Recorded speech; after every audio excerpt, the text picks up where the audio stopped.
भारतीय वायुसेना के विमान पाकिस्तान में घुसे, बालाकोट में जैश ए मोहम्मद के कैंप्स पर स्ट्राइक किया। पाकिस्तान ने इसकी कल्पना भी नहीं की होगी। आज बालाकोट एयर स्ट्राइक को पूरा 1 साल हो गया है और ये स्ट्राइक हुई थी तब के air chief marshal BS Dhanoa के नेतृत्व में। धनोआ साहब इस वक्त हमारे साथ हैं और हम वो सब चीज़ें आज ताज़ा करेंगे कि कैसे देश को एक बार फिर गर्व महसूस करवाया था एयरफोर्स ने। धनोआ साहब, आपका स्वागत है। पहला सवाल मेरा ये रहेगा कि बालाकोट में घुसने का फैसला आखिर क्यों हुआ?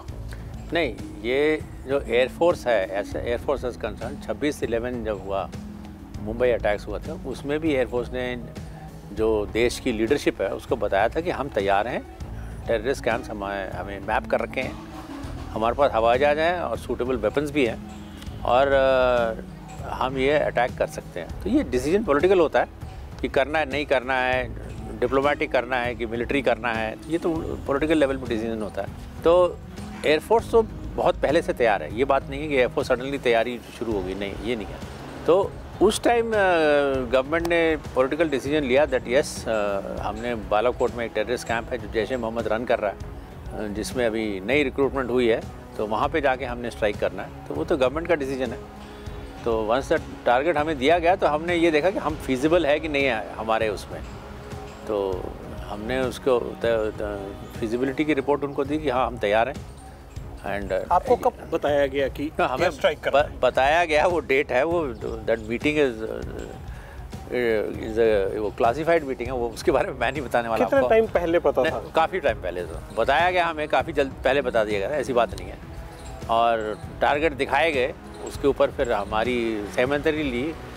ये अकेला एयरफोर्स थोड़े होता है, तीनों सर्विस होती है, तीनों सर्विस की तैयारी होती है कि अगर एस्केलेट करता है वो रिस्पॉन्ड करता है। तो अगर पूरी जंग चिढ़ जाती है, अगर जंग चिढ़ती है तब तीनों सेनाओं को रेडी होना पड़ता है। तो सरकार को एयरफोर्स पर ही क्यों भरोसा था? नहीं, एयरफोर्स पर भरोसा टारगेट पर डिपेंड करता है, ये तो बात है नहीं। उरी का स्ट्राइक तो आर्मी ने किया। हाँ, मैं यही तो कहने लगा था ऐसा कि 16 में आर्मी स्ट्राइक किया गया। डिपेंड करता है ना आपका टारगेट क्या है। अगर आपका टारगेट 3, 4, 5 किलोमीटर बॉर्डर से है तो वो तो आर्मी जाके कर लेगी, इसमें बड़ी बात नहीं है।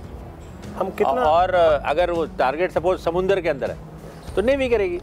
तो ये टारगेट ऐसा था जो एयरफोर्स के लायक था, तो ऑप्टिमम रिस्पांस एयरफोर्स का था, तो एयरफोर्स चूज़ हुई। तो ऐसे तो है नहीं कि पहले मैं ऐसे करके कोई लड़ाई नहीं होती है, ये काफ़ी क्लिनिकल डिसीजन होता है। चीफ मार्शल साहब को कब पता था कि इन जगहों पे स्ट्राइक करना है, इतनी जगह स्ट्राइक करना है? हमारे पास सारे टेररिस्ट कैंप मैप्ड हैं, ठीक है। कब से? बहुत देर से, 26/11 के बाद से। पर कौन सा स्ट्राइक करना है वो सरकार डिसाइड कर, एंड करेक्टली सो।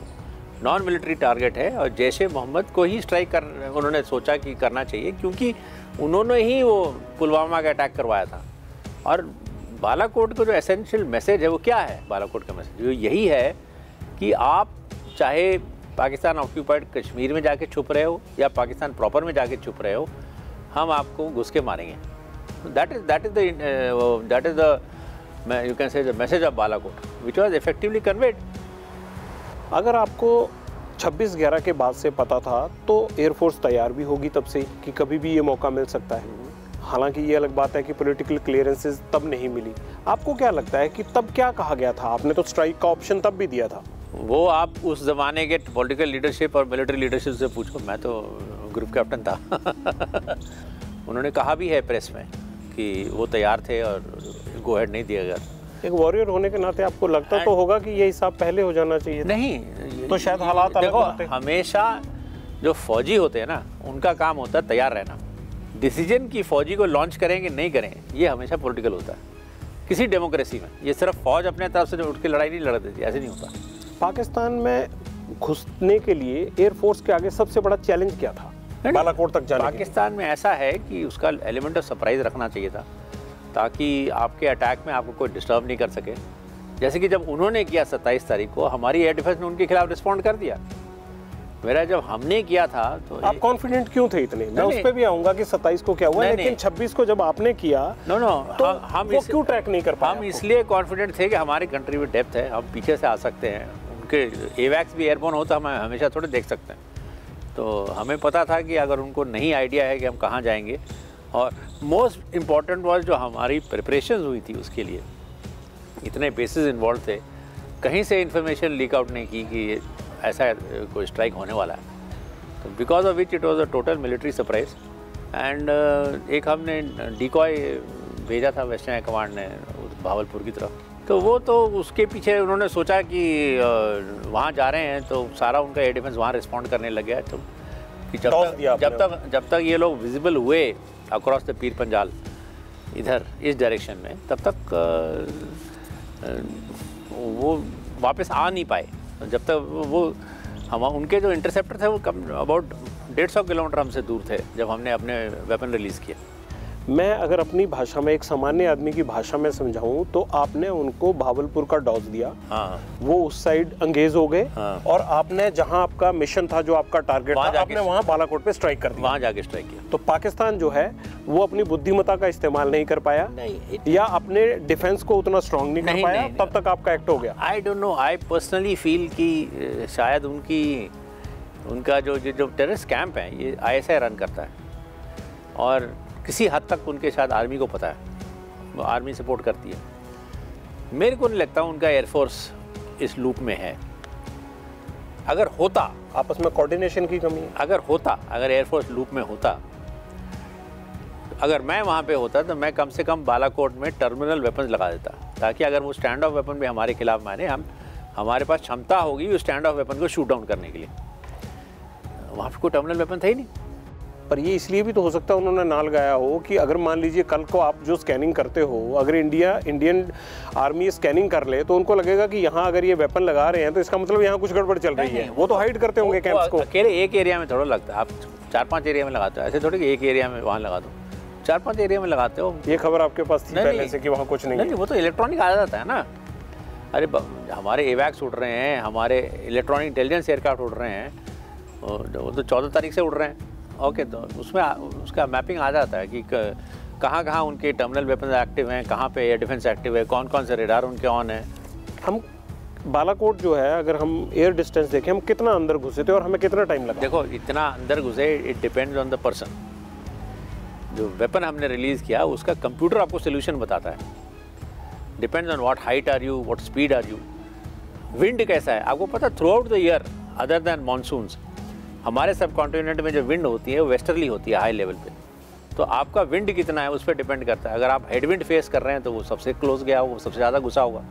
अगर किसी को बीम विंड आ रहा है तो वो कम घुसा होगा। तो डिपेंड्स ऑन आपका कंप्यूटर ने आपको कहाँ पे बताया कि रिलीज़ करो। अदरवाइज उसके बाहर जो बास्केट होता है जो कंप्यूटर कैलकुलेट करता है एयरक्राफ्ट का, उसके बाहर आप बटन दबाओगे तो वेपन जाता नहीं है।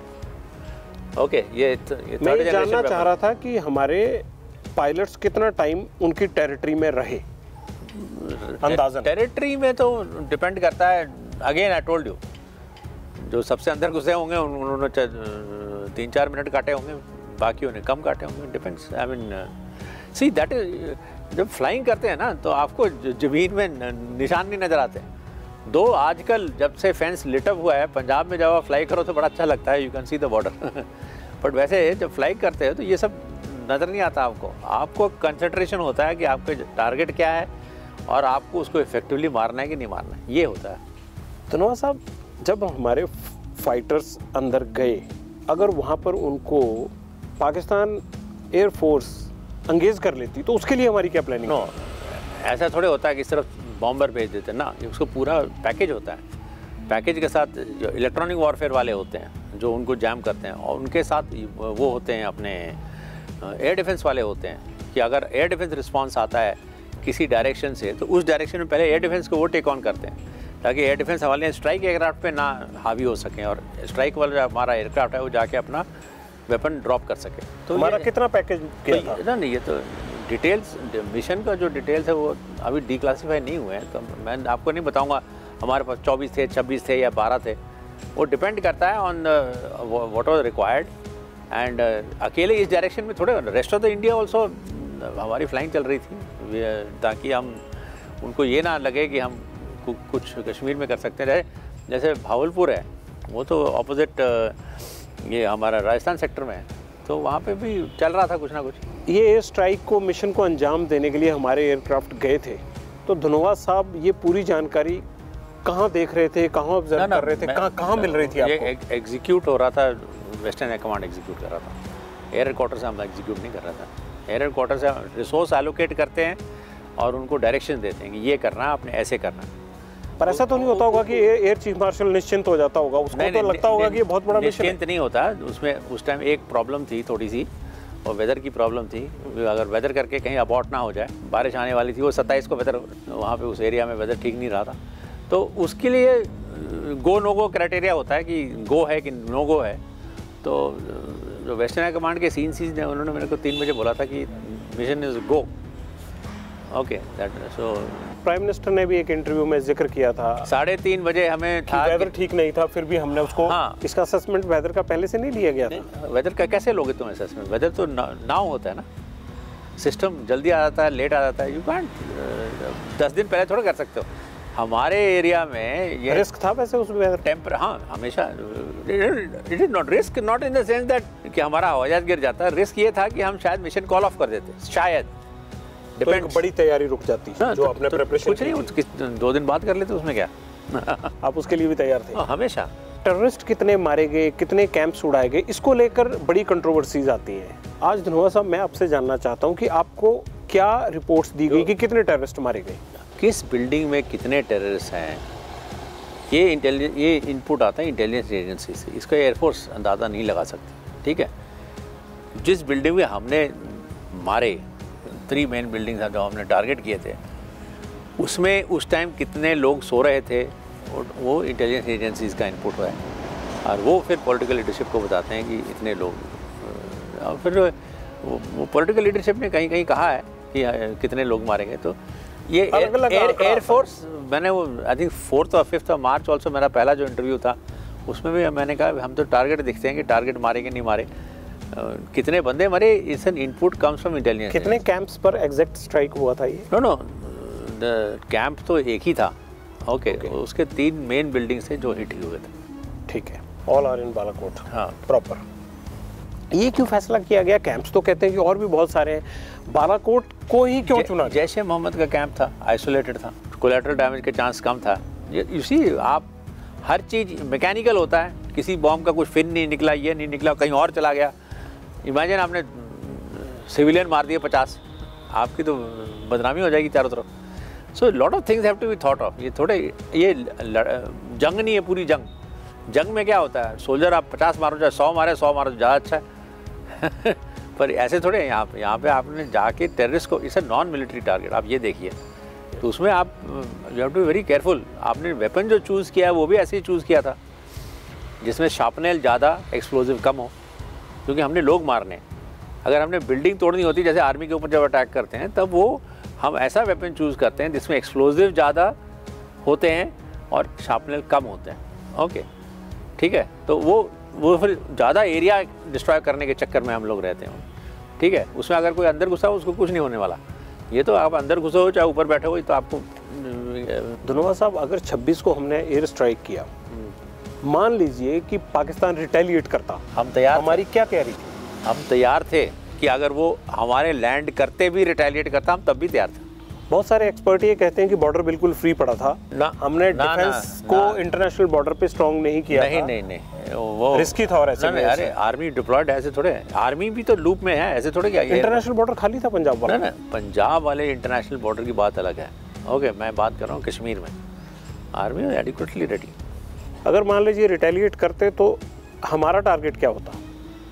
हमारा टारगेट उनके फॉरवर्ड ब्रिगेड है आर्मी, क्योंकि वो उन्होंने रिस्पॉन्ड किया है आर्मी के खिलाफ, हमारे आर्म फोर्स आर्मी के खिलाफ, वेराज हमने हिट किया है नॉन मिलिट्री टारगेट। ये फर्क है हम दोनों में। लेकिन क्योंकि अक्सर वो तो ये बात मानते ही नहीं है पाकिस्तान वाले कि हम टेररिस्ट कैंप चलाते हैं, तो वो ये कह सकते थे कि भारत ने एयर स्ट्राइक किया तो हमने उस पर काउंटर अटैक कर दिया। तो वही मैं कहता हूँ, उन्होंने कहा कि आपने कहीं हिट नहीं किया, ठीक है, नहीं किया हिट, तो वहाँ पे आपका टेररिस्ट कैंप है नहीं, चलो नहीं है, वहाँ पे कोई रिलीजियस इंस्टीट्यूशन है, तो 43 डेज तक रिलीजियस इंस्टीट्यूट को क्यों कॉर्डन करके रखा? अच्छा, उन्होंने कॉर्डन करके रखा। हाँ, किसी को घुसने नहीं दिया। 43 डेज के बाद पहली बार प्रेस लेके गए।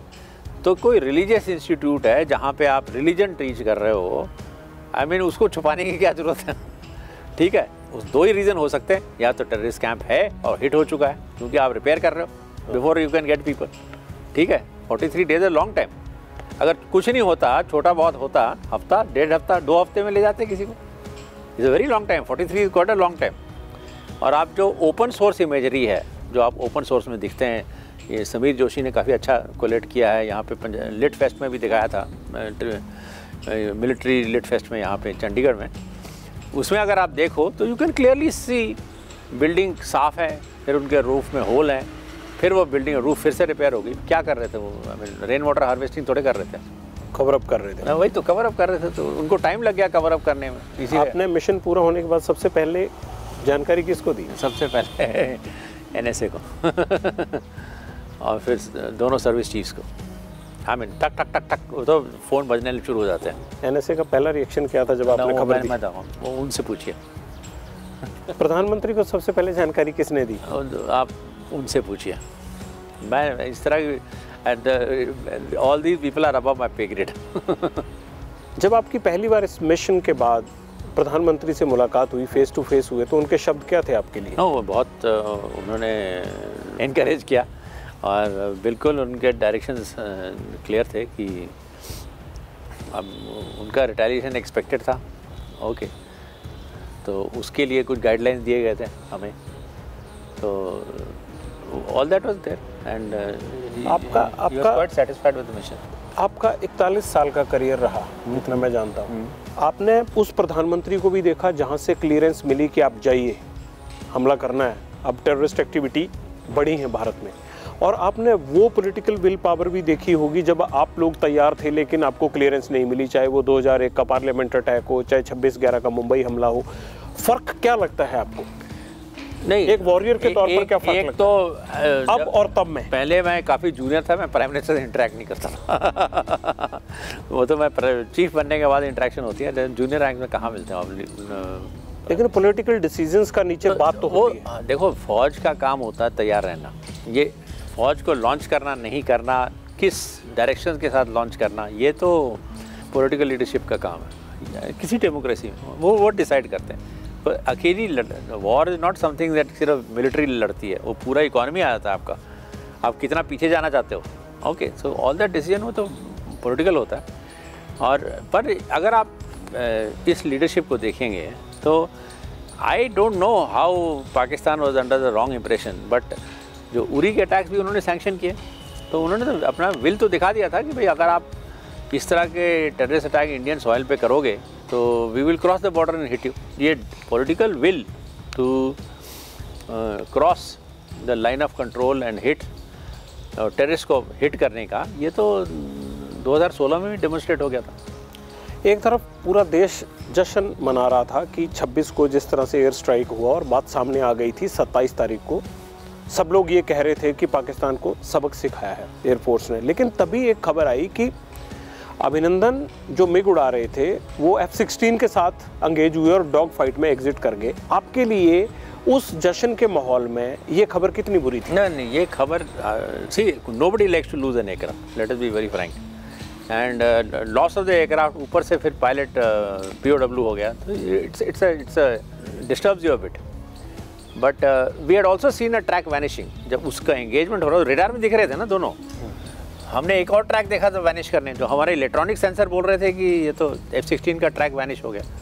और दूसरी बात ये है कि उसी टाइम उन्होंने, जब वो ट्रैक उनका वैनिश हुआ, उन्होंने वो किया, अपने combat search and rescue helicopter launch कर दिया।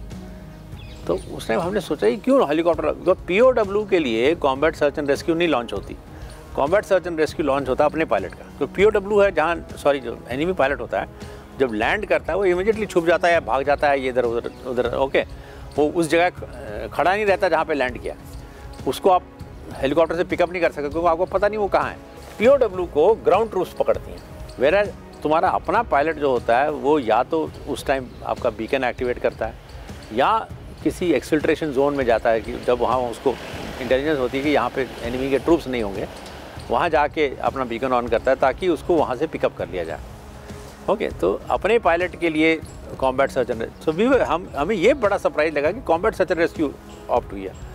इनफैक्ट मैंने आर्मी चीफ से बात की, मैंने कहा देख अगर उनका पायलट हमारी तरफ है उसको पकड़ ले, हमारी गुड्डी ऊपर चढ़ जाएगी।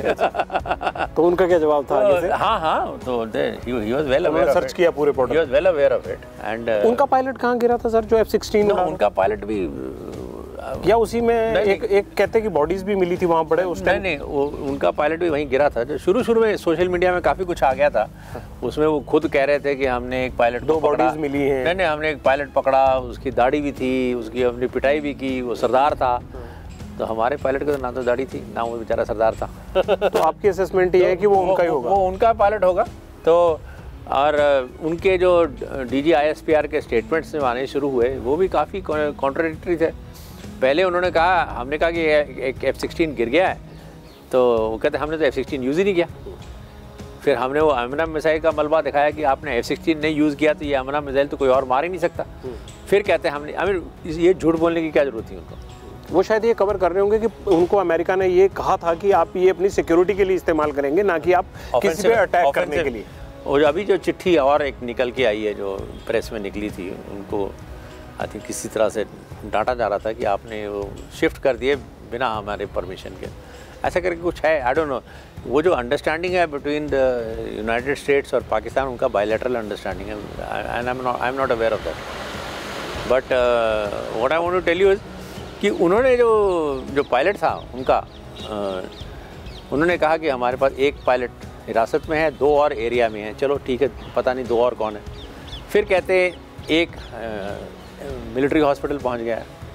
तो मिलिट्री हॉस्पिटल जो पहुंच गया है, फिर एक किसी चैनल में मीडिया में आया था, उनके किसी चैनल में, कि एक पायलट हिरासत में है, एक की मौत हो गई है। शाम को सडनली कहते एक ही पायलट है। उनके प्राइम मिनिस्टर भी जो उन्होंने स्टेटमेंट मारा था, कहते हैं उनके पायलट्स हमारी हिरासत में, प्लूरल में बोला था उन्होंने। तो ये दूसरा पायलट कौन हिरासत में है, इसके बारे में तो आज तक उन्होंने एक्सप्लेन नहीं किया। ये कोई नई बात नहीं है। वैसे आपको हिस्टोरिकली भी मैं हमेशा ये एग्जांपल देता हूँ लोगों को कि एक 7 सितंबर 1965 की एयर बैटल हुआ था, 65 की लड़ाई में, जिसमें मिस्टियर्स ने अटैक किया था वहाँ पे सरगोदा। उस एंगेजमेंट में भी हमारा एक मिस्टियर गया था और उनका एक स्टार फाइटर गया था। Star fighter was like F-16 उस ज़माने का। yes, yes.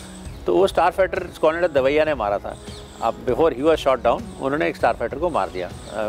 ओके, तो ये बात तो उस टाइम हमारे पास एवैक्स तो थे नहीं, हम देख नहीं सकते थे, ये ट्रैक वैनिश हो गया। ओके, तो ये बात कई सालों बाद किसी फॉरेनर ने किताब लिखी तो ये बात बाहर आई है, धीरे धीरे करके एक्नॉलेज हुआ। हमने फिर दवैया को 1983 आई थिंक 84 में हमने उनको महावीर चक्र दिया कि आपने एक डैमेज एयरक्राफ्ट लेके आपने एक स्टार फाइटर को गिरा दिया था। अब तो ये बात जो है ये कई सालों बाद निकल के आई। उस टाइम तो उन्होंने कोई एक्नॉलेज नहीं, वो तो कहते हैं हमारे वी आर नॉट लॉस्ट, हमारा तो एक भी स्टार फाइटर नहीं गिरा। तो झूठ बोलने की पाकिस्तान की पुरानी आदत है। पुरानी आदत, कारगिल को देख लो। कारगिल में भी तो आपको तो बहुत सम्मान मिला था उस वक्त। कारगिल की लड़ाई के बाद जब ट्रूस हो गया, उन्होंने अपनी बॉडी लेके गए? नहीं लेके गए ना। क्यों नहीं लेके गए? कि क्या कह रहे थे? ये कह रहे थे कि ये तो हमारे बंदे हैं ही नहीं, ये आप ही के बंदे हैं जो आपके सरकार के खिलाफ गुमराह हैं और इंडिपेंडेंस के लिए लड़ रहे हैं। तो वो किसी को नहीं लेके गए। उसके वो सारी बॉडीज़ को with full religious and military honours किसने बरी किया? इंडियन आर्मी ने बरी किया। अच्छा, हमने सब कुछ कर दिया। 3-4 साल बाद उनके प्रेसिडेंट साहब किताब लिखते हैं, कहता है तो हमारे बंदे थे। तो उनसे पूछने वाली बात ये हो जाती है, ठीक है तुम्हारे बंदे हैं तो कम से कम उसकी बॉडी तो ले जाते हैं।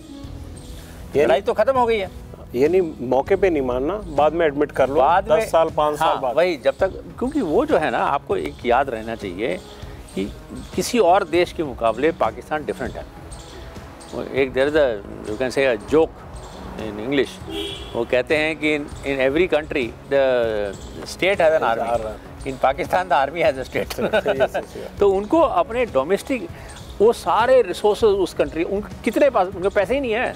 दे have no money, they have no foreign exchange. वो क्या लड़ाई लड़ेंगे? वो रफाल डील साइन करने के पैसे नहीं है उनके पास। हमें पूरी कंट्री का फॉरेन एक्सचेंज लगा लो तब नहीं पैसे उनके पास। तो वो इतने इम्पोवरिश्ड इकॉनमी में फिर भी इतना लार्ज स्लाइस अपने मिलिट्री की तरफ लेके जा रहे हैं। तो उन्होंने अपने बंदों को कुछ तो बताना, भाई क्यों इतने खतरे हो? तो क्या बता रहे हैं अपने मिलिट्री को कि देखो हम खड़े हैं, नहीं तो हिंदुस्तान तुमको खा जाएगा। ठीक है, तो उनको हमेशा हर एंगेज, अगर उनको एंगेजमेंट में ये पता चल जाए उनके पब्लिक को कि ये लोग हार गए हैं, तो उनको वही खा जाएंगे, वो खा जाएंगे, वो पैसे देने बंद कर देंगे। 71 के बाद क्या हुआ? 71 के बाद जब उनकी मिलिट्री ह्यूमिलिएट हुई, वो तो डिनाई नहीं कर सकते, बांग्लादेश इंडिपेंडेंट हो गया, ठीक है।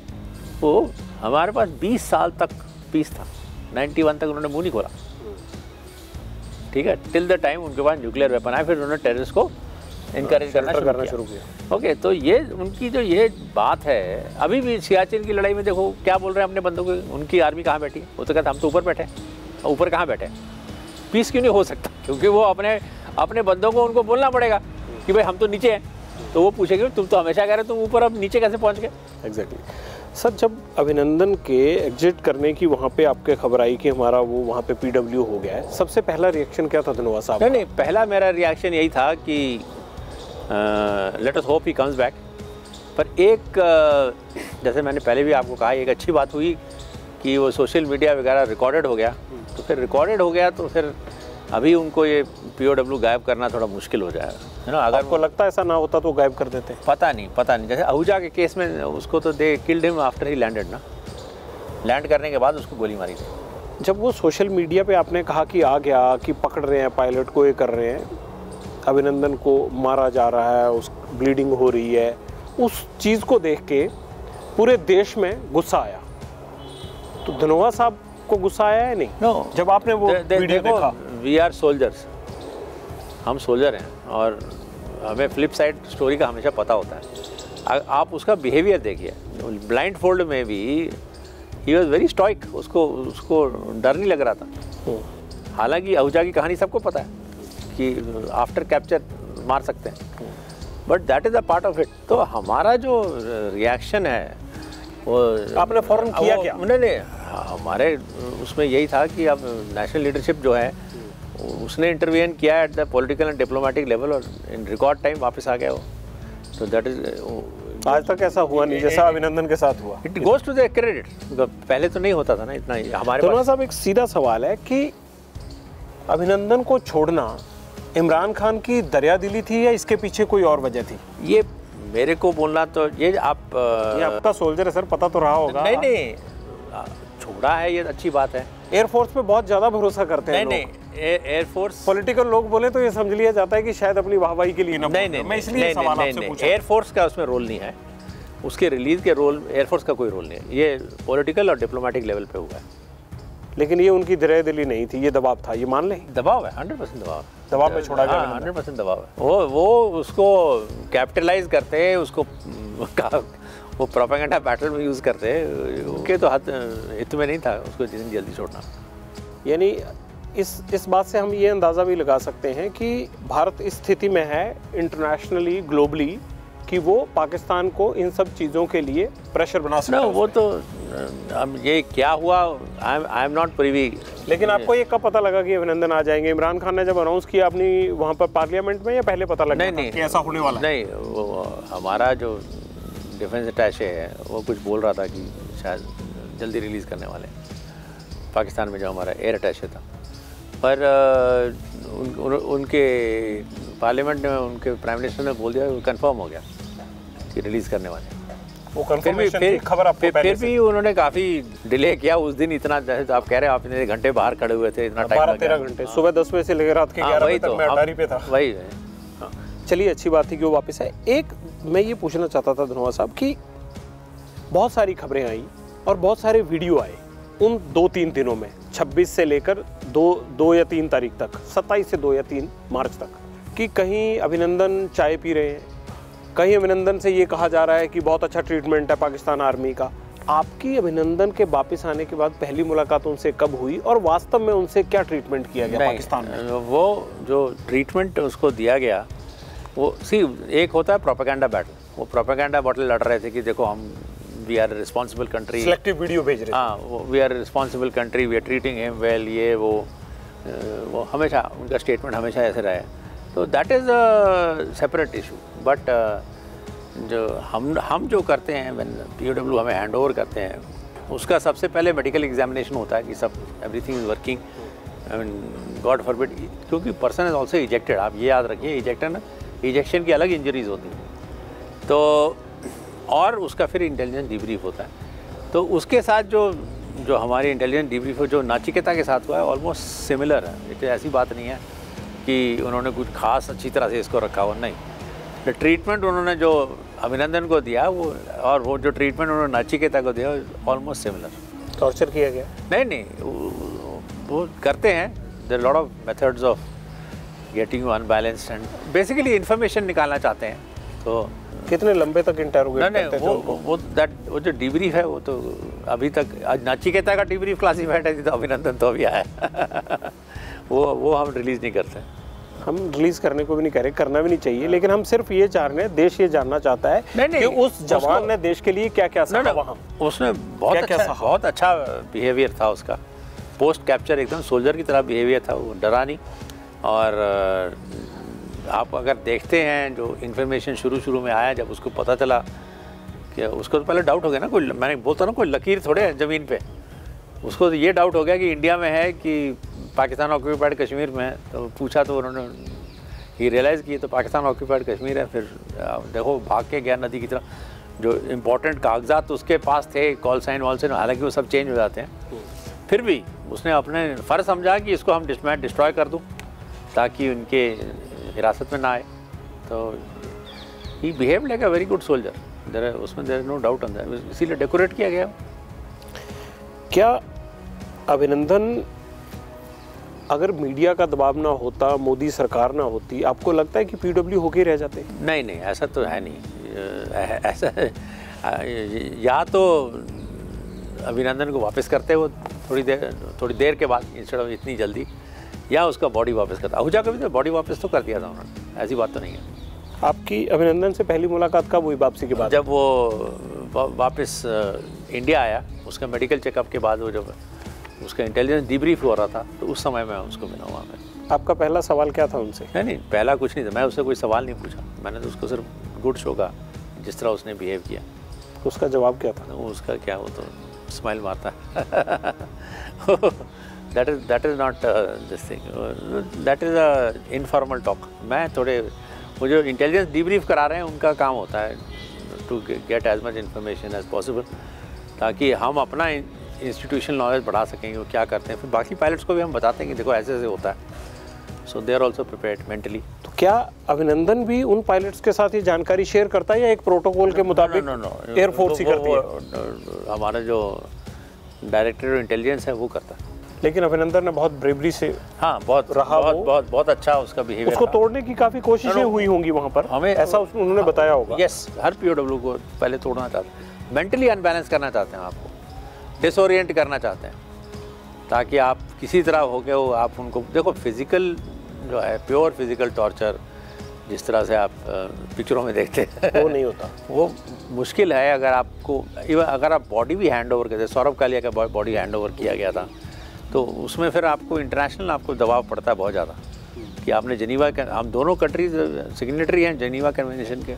अब ये सब काम आजकल के ज़माने में थोड़ा मुश्किल हो गया, तो वो अनबैलेंस करके उससे इंफॉर्मेशन लेना चाहते हैं। धन्यवाद साहब, एक चीज़ और ये जानने वाली है कि जब आपके एनिमीज़ बिल्कुल अगल बगल में पड़ोसी हों, और कहा जाता है कि एयरफोर्स जिसका स्ट्रांग होगा विक्ट्री उसकी तरफ जाती है। मैं नाम ही ले देता हूँ, चीन और पाकिस्तान लगातार थ्रेट बने रहते हैं। आज हमारा एयरफोर्स कहाँ खड़ा है अगर इन आसपास के हम नेबरिंग एनिमीज़ को देखें? नहीं, देखो, एक होता है कि क्या आपके पास इतनी फोर्स है कि आप दोनों के ऊपर एक साथ हावी हो जाओ। एक तो ये होता है, उसके लिए काफ़ी पैसे लगते हैं, और उसका हमारा एम भी होता है कि अल्टीमेटली हमारे फोर्स ऐसी होनी चाहिए। दूसरा होता है कि अभी जो हमारे पास है, पर्सन है, असला है, हवाई जहाज है, उसके साथ क्या हम इनके साथ लड़ सकते हैं कि नहीं लड़ सकते। जो हमने एक्सरसाइज 2018 में की थी गगन शक्ति, वो यही तो था कि जो हमारे पास है उसको मैक्सिमाइज करके हम कितना लड़ सकते हैं।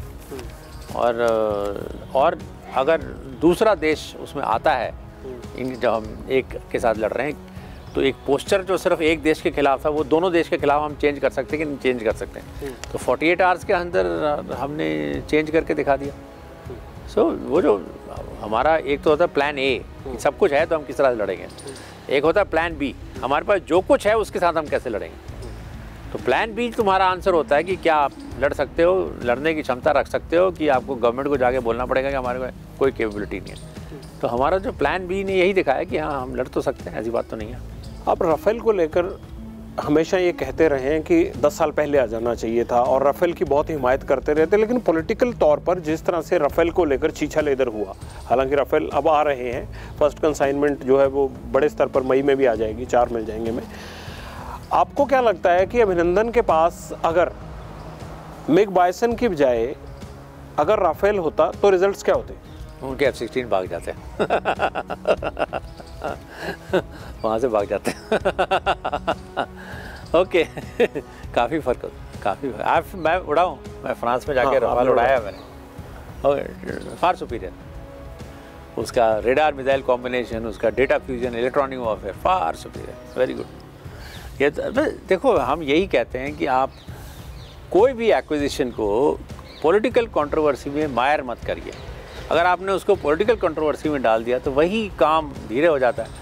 और बाकी फाइलों में भी लोग वो 10 बार सोचते हैं, वो कहते हैं ना दूध का जला छाछ भी फूक फूक के पीता है। लेकिन डिफेंस डील्स में इतनी गड़बड़ होती है कि वो हमेशा कंट्रोवर्सीज में रहती है। राफेल डील में क्या गड़बड़ बताइए, क्या गड़बड़? आप नहीं, मैं इसका एक्सपर्ट नहीं हूँ, लेकिन मैं तो जो एलिगेशंस लगते हैं मैं तो उसी बात पे। सुप्रीम कोर्ट ने क्या? हाँ, उसके बाद तो फुल स्टॉप लग गया। नहीं देखो ना, सुप्रीम कोर्ट में इलेक्शन का मुद्दा ये था ना, सुप्रीम कोर्ट में एक जजमेंट आया, उसमें मैंने सपोर्ट किया था कि बहुत अच्छा जजमेंट है। लोग कहते हैं आपने पॉलिटिकल स्टेटमेंट मारा, फिर उसको उन्होंने रिव्यू में दूसरा जजमेंट भी वही आया। देखो मेरे डिप्टी चीफ ने, एयरफोर्स के डिप्टी चीफ ने उसका कॉस्ट नेगोशिएटिंग कमेटी हेड किया था। नॉर्मली एमओडी के लोग करते हैं, तो लोग कहते हैं कि भाई चीफ होने के नाते मेरे को कॉस्ट नेगोशिएटिंग कमेटी पे कमेंट नहीं करना चाहिए क्योंकि वो एमओडी कर रहा है। पर ये वाला तो मेरे वाइस डिप्टी चीफ ने किया, तो मैं अपने डिप्टी चीफ को डिफेंड नहीं करूँगा क्या? अगर आपने किसी दुकान से जाके साड़ी की कीमत पूछी है, वो कहता है कि 5,000 रुपये की साड़ी है, आप उसके पास 2 दिन बाद या जाते हो 2 महीने के, क्या वो साड़ी आप 7,000 का खरीद लोगे? बताइए, आप 5,000 से कम ही खरीदोगे ना ऑब्वियसली। तो फिर अभी ये बेसिक लॉजिक के खिलाफ आप कैसे लिख रहे हो? आर्टिकल पे आर्टिकल, मीडिया ये हो गया वो कैसे? कौन ब्यूरोक्रेट इतना स्टूपिड है उस कमेटी में जो बैठा हुआ है जो इस तरह के काम करेगा? जो आपके हिसाब से सिर्फ पॉलिटिकल माइलेज लेने के लिए उठाया गया मुद्दा था? It was a political this thing, and election में होता है, कई मुद्दे उठते हैं, वो तो हर इलेक्शन में होता है। तो आपने अपनी रिटायरमेंट से पहले अभिनंदन के साथ फ्लाई किया, उसकी क्या वजह थी, क्या मकसद था? नहीं 2 रीज़न। एक तो उसका मेडिकल कैटेगरी नहीं था, थोड़ी बहुत थी मसल इंजरी और व्हाटएवर। तो I was very keen that, her pilot को होता है कि इजेक्शन के बाद जल्दी से जल्दी फ्लाइंग में वापस आ रहा हूँ। मैं खुद इजेक्ट किया है 88 में, तो मेरा तो पैर टूट गया था तो मेरे को 9 महीने लग गए कैटेगरी वापस लेने के और फ्लाइंग करने के लिए। तो उसको 6 महीने के अंदर अंदर उसको फिट कर दिया डॉक्टर्स ने, which was very good. And plus थोड़ी बहुत अक्रॉस द बॉर्डर वो कह रहे थे कि उसको हमने ना डॉग हाउस में डाल दिया है क्योंकि वो POW बन गया, ये वो। तो परसेप्शन तो वो परसेप्शन है। तो मैंने कहा कि ठीक है, अगर फिट है, वैसे वो फ्लाइंग कर रहा था, ये नहीं कि सबसे पहली सॉर्टी मेरे साथ की, वो पहले फ्लाइंग कर रहा था। और सारे उसने अपने जैसे कैटेगरी थे, ट्रेनर, कैप्टन, रेटिंग वेटिंग सब लेके बैठा हुआ था। तो मैंने कहा कि अगर फिट हो गया तो मैंने कहा मेरे को एक सॉर्टी उड़ना है, लास्ट सॉर्टी है मेरी before I hang my uniform, और फ्लाइंग क्लोथिंग वगैरह वापस करनी पड़ती है तो मैंने कहा ठीक है, हम दोनों उड़ते हैं मिग 21 में। मैं तो एक ही हवाई जहाज उड़ाता हूँ। जब मिग 21 वो तो सुखोई 30 भी उड़ा सकता है, he is qualified on 2 types. Okay, तो मैं तो फिर मैंने कहा चलो फिर हम सॉर्टी। आपने जब उनको ये पहली बात बोली तो उनका रिएक्शन क्या था? नहीं कुछ नहीं, ही वाज वेरी, ये सरप्राइज था उनके लिए, पहले से तय था? उसको मैं थोड़े बोलता हूँ, कमांड मतलब आपके जो भी कमांड डील करती है उसके साथ, वेस्टर्न कमांड डील, उन्होंने उनको बोला कि chief will like to fly with you, please reach Pathankot. तो that is how it is done. जब आपने सॉर्टी खत्म की तो उसके बाद क्या बात हुई? नहीं कुछ नहीं, साथ खत्म के ये वो तो कह रहा था, तो मैंने कहा अभी खड़े हो जाओ, अभी फोटो लेंगे। अच्छा, कहता क्यों? मैंने कहा बहुत हिस्टोरिकल इवेंट है यू आर नॉट अवेयर मैंने कहा ये। सो देन फ्लाइंग करने के बाद हमने एक छोटा सा इंटरव्यू भी दिया वहाँ पे टारमैक पे, दैट इज इट। आपके आखिरी शब्द क्या थे, आखिरी मुलाकात जो हुई एज चीफ मार्शल? आखिरी एज चीफ आई जस्ट वो तो सॉटी के बारे में बात करते हैं ना। नहीं, जब खत्म हो गया सब कुछ, जब आप उसके बाद नहीं मिले होंगे उनसे, तो आखिरी बात क्या थी? ऐसा तो नहीं कि मैं कभी नहीं मिलूंगा उसको। नहीं, आई नो हिज फैमिली ना, मैं आई नो, तो एयरफोर्स बैकग्राउंड से ही है उसके फादर। I know. तो बट व्हाट आई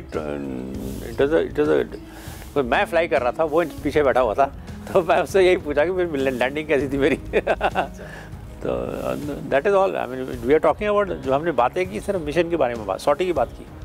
आखिरी सवाल, बालाकोट एयर स्ट्राइक से क्या सबक लिया एयरफोर्स ने और चीफ मार्शल धनोआ ने? नहीं, बालाकोट एयर स्ट्राइक से एक्चुअली हमने जो मेन ऑब्जेक्टिव था ना कि जैश ए मोहम्मद के टेररिस्ट मारने के, उसमें तो हमने बहुत खूबी दिखाई। हाँ, परसेप्शन बैटल मैनेज करने के लिए थोड़ी खमियां नज़र आई, जो हम अगली बार ज़्यादा अच्छा करेंगे। अगर हमें 4 बॉम्ब चाहिए तो 2 सिर्फ परसेप्शन वाले भेजेंगे।